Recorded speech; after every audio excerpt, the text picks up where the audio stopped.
Hello friends, स्वागत है आपका नियति की आवाज में। तो फ्रेंड्स, आज की कहानी का टॉपिक है बहू की आजादी। यह ससुराल तो सिर्फ एक जेल है जहां सारा दिन जेलर बनी सास सिर पर मंडराती रहती है। दिन भर गधे की तरह काम करो और साथ में इन लोगों की गुलामी भी झेलो। मैं तो तंग आ गई हूँ इस सब लोगों की गुलामी करते करते। और फिर इतनी भी आजादी नहीं कि थोड़ी देर मन बहलाने के लिए पार्टी में चली जाऊं। घर का काम करते हुए नीति गुस्से में बड़बड़ाती जा रही थी। मन ही मन उसने ठान लिया था कि आज अपने पति के आने के बाद वह उसे स्पष्ट तौर पर कह देगी कि अब वह इस जेल में और नहीं रह सकती। दरअसल बात यह थी कि नीतू का पति गगन अक्सर नौकरी के सिलसिले में शहर से बाहर जाता रहता था और इधर नीतू जो तथाकथित मॉडर्न जमाने की आजाद ख्यालों की लड़की थी, अक्सर शाम को अपनी सहेलियों के साथ पार्टी पर चली जाया करती थी। रात को देर से आना उसका हर बार का काम बन गया था। इसलिए उसकी सास ने बड़े प्यार से समझाते हुए उसे कहा था कि मैं तुम्हें पार्टी में जाने से मना नहीं करूंगी, लेकिन अगर जाना है तो रात होने से पहले घर वापस आ जाना। इतनी रात तक बाहर रहना अच्छे घर की बहू बेटियों को शोभा नहीं देता। बस फिर क्या था, इसी बात को नीतू ने इतना तुल दिया कि पति के घर आने के बाद हंगामा खड़ा कर दिया और साफ शब्दों में कह दिया कि अब मैं ससुराल के बंधनों में और नहीं बंध सकती। अब मैं अलग रहना चाहती हूँ और आजाद होकर खुलकर सांस लेना चाहती हूँ। उसके पति ने उसे लाख समझाने की कोशिश की, लेकिन वह तो अपनी जिद पर अड़ गई थी और आखिरकार वही हुआ जो वह चाहती थी। नीतू अपने पति को लेकर अलग घर में शिफ्ट हो गई, ससुराल के बंधनों से मुक्त होकर। नीतू बहुत खुश थी।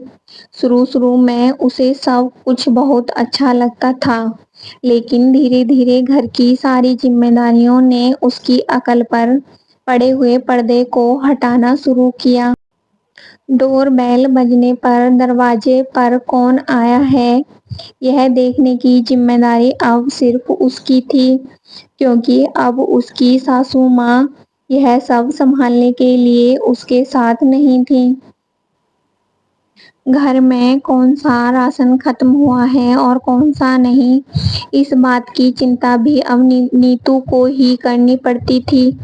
कहीं बाहर निकलने से पहले बच्चों की चिंता उसे सताती थी, क्योंकि अब बच्चों की देखभाल के लिए उनके दादा दादी उनके पास नहीं थे। अब उसका आए दिन पार्टियों पर जाना बंद हो चुका था, क्योंकि अब वह अपनी मर्जी से कहीं जा भी नहीं सकती थी। दिन भर कभी रसोई के काम तो कभी बच्चों की पढ़ाई, और अगर कभी अपनी तबीयत भी खराब हो जाती तो तुलसी अदरक वाली चाय बनाकर पिलाने वाली सासू माँ भी याद और सताने लगती। अब उसका पति भी उससे बुझा बुझा रहता था। घर का माहौल मायूसी भरा हो चुका था। ऊपर से वह काम वाली बाई, धोबी और दूध वाले भैया सबके वक्त की गुलाम हो चुकी थी। उसे समझ में आ चुका था कि अपना ससुराल छोड़कर उसने अपने जीवन की सबसे बड़ी गलती कर दी है। जिस चीज की वह गुलामी समझ रही थी, वास्तव में वह उसकी आजादी थी। सब कुछ सोचते सोचते नीतू की आंखें नम हो गईं। रात को जब उसका पति गगन घर वापस लौटा तो नीतू ने रुंधे स्वर में कहा, सुनिए, क्या हम अपने घर वापस चलें? यह बात सुनकर गगन उसे हैरानी से देखने लगा।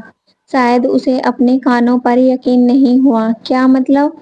तुम्हें तो आजादी चाहिए थी ना अपने ससुराल की बंदिशों से, गगन ने कहा तो नीतू रोते हुए कहने लगी, नहीं, मुझे नहीं चाहिए ऐसी आजादी। फिर गगन ने कहा, नीतू, घर से बाहर कदम रखना तो बहुत आसान है। हमें लगता है कि बाहर सब लोग बहुत आराम की जिंदगी जी रहे हैं, पर हम यह नहीं समझ पाते कि जब तक हम माता पिता के आश्रय में रहते हैं तो हमें बाहरी दुनिया के थप्पड़ों का बिल्कुल भी एहसास नहीं होता। दरअसल जो हमें बंदिशें लगती हैं वही आजादी होती है। घर से बाहर निकलकर हमें पता चलता है कि आजादी के नाम पर हमने खुद ही अपने पाँव में बेड़ियां डाल ली हैं। यह बात सुनकर नीतू और भी जोर जोर से रोने लगी। لیکن اب وہ نرنے لے چکی تھی کہ اسے ایسی غلامی نہیں چاہیے۔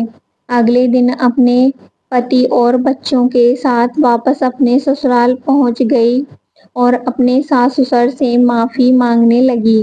آج اس کی آنکھوں میں پچھتاوے کے آنسو تھے۔ اسے دیکھتے ہی ساسو ماں نے ترنت اسے اپنے گلے سے لگا لیا۔ یہ پیارا سا پریوار آج پھر سے ایک ہو چکا تھا۔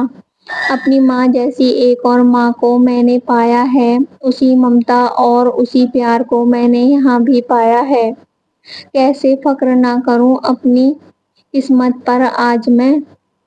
لوگ ایک ماں کو ترستے ہیں، میں نے زندگی میں دو ماؤں کا دلار ایک ساتھ پایا ہے۔